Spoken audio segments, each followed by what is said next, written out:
ದಕ್ಷಿಣ ವಿಧಾನಸಭಾ ಕ್ಷೇತ್ರದ ಉಪಚುನಾವಣೆ ಹಿನ್ನೆಲೆ ದಾವಣಗೆರೆ ಜಿಲ್ಲಾ ಛಲವಾದಿ ಮಹಾಸಭಾ ಭವನದಲ್ಲಿ ಆಯೋಜನೆ ಮಾಡಲಾಗಿದ್ದ ಸಂವಾದ ಸಭೆಗೆ ಹಲವಾರು ಪ್ರಮುಖ ನಾಯಕರು ಪಾಲ್ಗೊಂಡು ಕಾಂಗ್ರೆಸ್ ಅಭ್ಯರ್ಥಿ ಸಮರ್ಥ ಶಾಮನೂರಿಗೆ ಬೆಂಬಲ ಸೂಚಿಸಿದ್ದಾರೆ. ಸಮಾಜ ಕಲ್ಯಾಣ ಸಚಿವ ಡಾಕ್ಟರ್ ಎಚ್.ಸಿ. ಮಹದೇವಪ್ಪ, ಆನೇಕಲ್ ಶಾಸಕ ಬಿಶಿವಣ್ಣ, ಬಂಗಾರಪೇಟೆ ಶಾಸಕ ನಾರಾಯಣಸ್ವಾಮಿ, ಡಾಕ್ಟರ್ ಬಿ.ಆರ್. ಅಂಬೇಡ್ಕರ್ ಅಭಿವೃದ್ಧಿ ನಿಗಮದ ಅಧ್ಯಕ್ಷ ಸಂಪತ್ ರಾಜ್ ಮತ್ತು ಕೆಪಿಸಿಸಿ ಉಪಾಧ್ಯಕ್ಷ ಎಂ.ಸಿ. ವೇಣುಗೋಪಾಲ್ ಈ ಸಂದರ್ಭ ಉಪಸ್ಥಿತರಿದ್ದರು. ಇತರ ಛಲವಾದಿ ಮುಖಂಡರು ಮುಂತಾದವರು ಸಹ ಸಭೆಯಲ್ಲಿ ಭಾಗವಹಿಸಿ ಸಮರ್ಥ ಶಾಮನೂರಿಗೆ ಮತಯಾಚನೆ ಮಾಡಿದ್ದಾರೆ.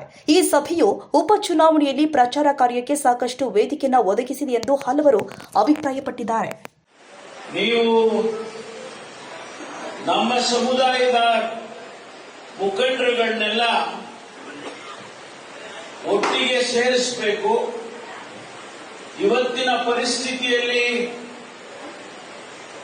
ಪರಿಶಿಷ್ಟ ಜಾತಿಗೆ ಸೇರಿದಂತ ಸಮುದಾಯ ಎಲ್ಲ ಕರ್ನಾಟಕದಲ್ಲಿ ಛಿದ್ರ ಆಗಿದ್ದಾವೆ. ಆದರೆ ಛಲವಾದಿ ಸಮುದಾಯ ನಾವಾದರೂ ಹೇಳಬೇಕಾಗ್ತದೆ ಒಂದು ಮಾತನ್ನ ಈ ಸಂದರ್ಭದಲ್ಲಿ. ಅದಕ್ಕಾಗಿ ನೀವು ಆಯೋಜನೆ ಮಾಡಬೇಕು ಅಂತೇಳಿ ನಾನು ಕೇಳಿದೆ.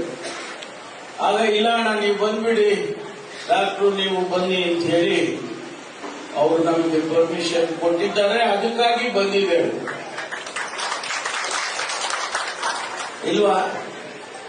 ಮತ್ತು ಎರಡನೇದು, ಈ ಸಂದರ್ಭದಲ್ಲಿ ನಮ್ಮ ಕರ್ತವ್ಯ ಮತ್ತು ಗೌರವ ಸನ್ಮಾನ್ಯ ದಿವಂಗತ ಬಸವಲಿಂಗಪ್ಪನವ್ರನ್ನ ನಾನಿವತ್ತು ನೆನೆಸಿಕೊಳ್ಳಬೇಕು. ಇಡೀ ರಾಜ್ಯದಲ್ಲಿ ಹೆಸರು ಮಾಡೋದಲ್ಲ,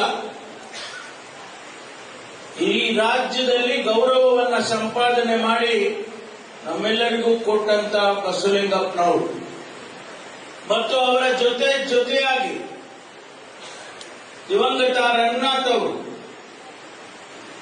ನಮಗೆ ಎರಡು ಕಣ್ಣುಗಳ ರೀತಿಯಲ್ಲಿ ಆ ಸಂದರ್ಭದಲ್ಲಿ ಹೋರಾಟ ಮಾಡಿ ಅವತ್ಯಾವ ಲೆಫ್ಟು ಇಲ್ಲ ರೈಟು ಇಲ್ಲ, ಒಂದೇ ಪರಿಶಿಷ್ಟ ಜಾತಿಗೆ ಸೇರಿದಂತಹ ಸಮುದಾಯಗಳಿಗೆ ಒಂದು ಧೈರ್ಯವನ್ನ ತಂದುಕೊಟ್ಟಿದ್ದು ಯಾರಾದರೂ ಇದ್ರೆ ಅದು ಬಸವಲಿಂಗಪ್ಪನವರು, ರಂಗನಾಥ್ ಅವರು. ಅದು ಈ ಭಾಗದವರು ಅಂತ ಹೇಳಿ, ಮಧ್ಯ ಕರ್ನಾಟಕ ಅಂತ ಹೇಳಿ ನೀವೇನ್ ಹೇಳಿದ್ರಿ, ನಮ್ಗೆ ಲೀಡರ್ಶಿಪ್ ಹೋಗ್ಬಿಟ್ಟಿದೆ ಅಂತ. ಲೀಡರ್ಶಿಪ್ ತಗೋಬೇಕು. ಲೀಡರ್ಶಿಪ್ ಸುಮ್ಮನೆ ಹೆಂಗ ಸರ್ಟಿಫಿಕೇಟ್ ಕೊಡೋದಿಲ್ಲ, ಈಗ ಕೊಟ್ರಲ್ಲ ಅಲ್ಲಿ. ಲೀಡರ್ಶಿಪ್ ಅನ್ನ ತಗೋಬೇಕು ನೀವು.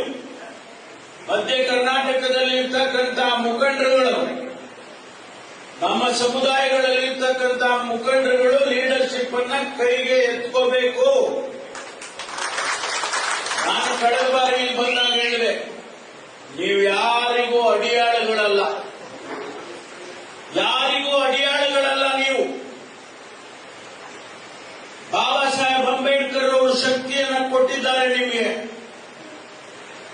ಧೈರ್ಯ ಕೊಟ್ಟಿದ್ದಾರೆ, ಸ್ವಾಭಿಮಾನ ಕೊಟ್ಟಿದ್ದಾರೆ. ಆ ಸ್ವಾಭಿಮಾನದ ಸಂಕೇತವಾಗಿ ನೀವು ಲೀಡರ್ಶಿಪ್ ಅನ್ನ ತಗೊಳ್ಬೇಕು ಅಂತ ಹೇಳಿ ನಾನು ಕಳೆದ ಬಾರಿ ಬಂದಾಗ ಹೇಳಿದ್ದೇನೆ. ನಮ್ದು ಸಹಾಯ